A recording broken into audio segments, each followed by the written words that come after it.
Oh, don't you hate when you have to redo something? Yeah. This thing has been absolutely horrible to have to put together. So now that I am an expert on it, I will teach you how to put your Funko Pop PEZ dispenser back together in the package once you take it out and make a video on it. So really quickly, here we go. What's really going on, PEZ collecting fans? Josh the PEZ Guy here on the PEZ Book channel. Do me a favor, questions, comments, concerns, any and everything down below. Now then.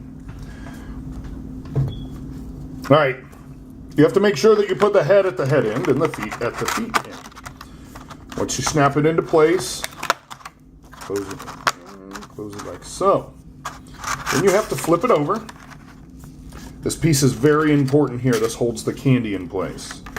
I couldn't figure out how to get the candy in place. This thing is clear, hard to see.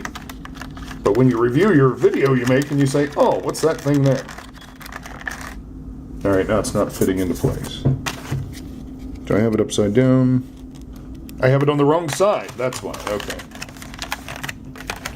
So this piece is made to keep the PEZ candy on the right side of the head. Alright, here was another problem I was having. Before you put it in there, make sure you fold this back tab first. Turn the box like so. And then put the dispenser in this way, where the candy won't be able to fall out.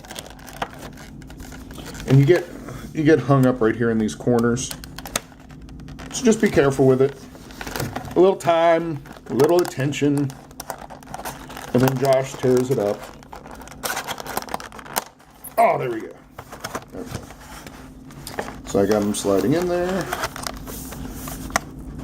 Then you do those tabs, and you can see here, that's why you want to fold this over first. Out the way. You can see where this plastic covers that cardboard, and it's really hard to fold that in there. So if you just fold this first, then you'll be able to get it in the right place. Close her up there. Pops and PEZ, Captain Crunch, there it is. Limited edition. So if you ever unbox your Pop and PEZ dispenser, that's how you put it back together again. So I guess the candy will always be on the left side of these. Cool. So until next time. There's no Chase. The Chase, he was black and white and gray. See if I can find one of those for you.